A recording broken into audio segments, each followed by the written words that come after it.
appreciate it.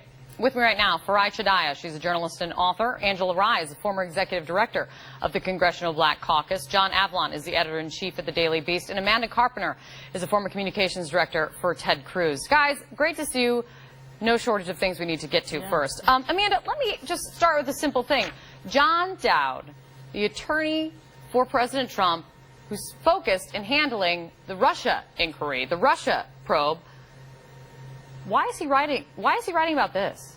I don't think there's any doubt what is going on is that every arm of the White House, whether it's Steve Bannon, Donald Trump, or his lawyers, is really trying to stoke racial tensions in America. What does Donald Trump do when he gets into political trouble? He goes to the bottom of the gutter and drags people down and makes people fight on those terms. Revisit the Bannon interview last night. He says, I love it when they talk about racism, bring on the revolution.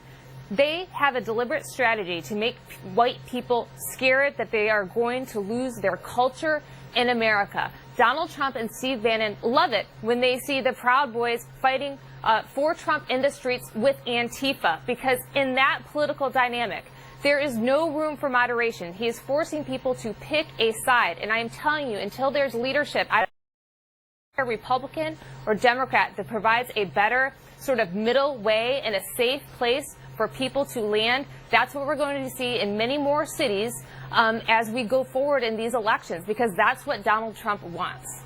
John, why are people comparing George Washington and Robert E. Lee? What is this about? They shouldn't.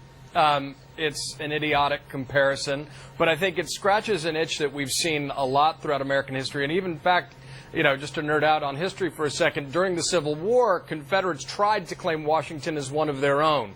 You know, rebel, slave owner, they said. Some of the arguments that were put in that email that was forwarded by the president's attorney. But it falls apart on the fundamental level that George Washington devoted his life to trying to unite our nation. And Confederate generals made a fateful decision to try to tear apart our nation, and 6 million people died. The line in that email that said both men tried to save our nation just falls apart upon the fastest bit of scrutiny. It's about trying to elevate the South and put it on equal patriotic footing. And what we're talking about, of course, was a treasonous rebellion in which more Americans were murdered than in any other war. And forwarding it on, if you're the president's attorney, you know, we can dismiss as kind of the actions of a drunk uncle, but it speaks to a need for validation that's just not rooted in American history. And he should be ashamed of himself, and he should be focused on larger, bigger things. The fact that the president's doubling down on this, though, says again that tone comes from the top, and he's unfortunately chosen to divide our nation rather than unite it.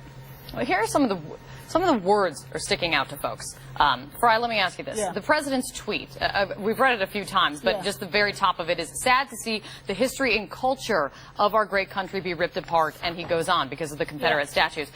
When I read that, the president's tweet also echoes some of the wording. He used the word culture again in that press conference this week, that culture is under attack. I spoke with a former FBI agent last night who's gone undercover, who's infiltrated hate groups, and he says that word is one of those dog whistle words, and he explains it in a fascinating way. Listen to this.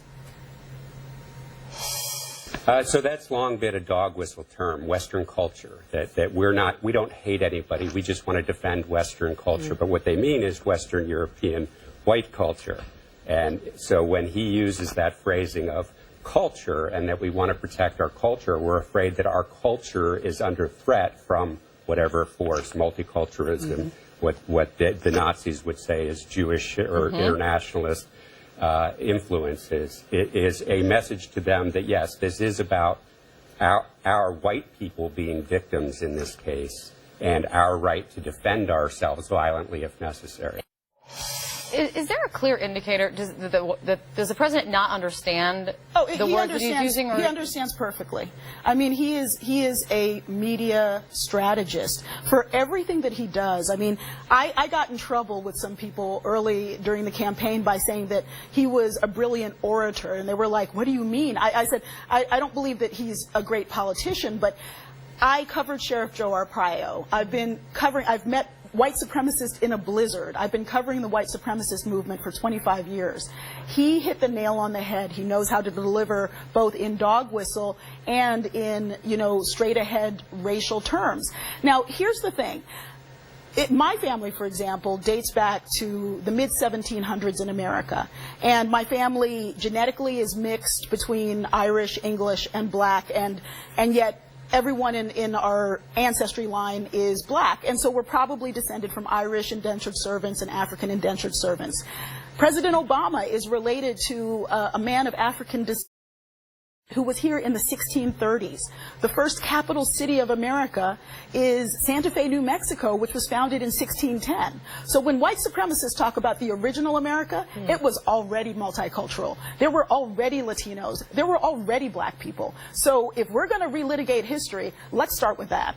Is it about statues and monuments? I know you saw the interview I did with Corey Stewart, who's trying to run for a Senate seat there in Virginia, and he makes the case that it is about statues and monuments, and everyone's trying to make it about something else. I think that we have to get to the heart of the problem here, and the heart of the problem is the way in which many of us were taught American history. American history is not all glorious, and even though I love John to death, I couldn't disagree more about George Washington. George Washington was a slave owner, and we need to call slave owners out for what they are. Whether we think they were protecting American freedom or not, he wasn't protecting my freedom. I wasn't someone who, my ancestors weren't deemed human beings to him. And so to me, I don't care if it's a George Washington statue or a Thomas Jefferson statue or a Robert E. Lee statue. They all need to come down. There is a way that we can recognize and appreciate. I'm not finished. You're feeding into Steve Bannon and Trump's talking points. No, but I'm not, John. I'm gonna finish my point. I'm going to finish my point. I'm not feeding into white supremacy. I'm calling out white supremacy for what it is. And sometimes what it is, John, are blind spots. Sometimes what it is not acknowledging that this country was built upon a very violent past that resulted in death and the raping and the killing of my ancestors. So I'm not going to allow us to say that it's okay for a Robert E. Lee but not a George Washington. We need to call it what it is. And I'm not saying that they don't deserve to be taught about. We definitely need to learn about it so we don't repeat it, because we're very close to repeating it right now. But I'm not giving any deference to George Washington or to Robert E. Lee. Well, let me jump in with right. Go ahead, John.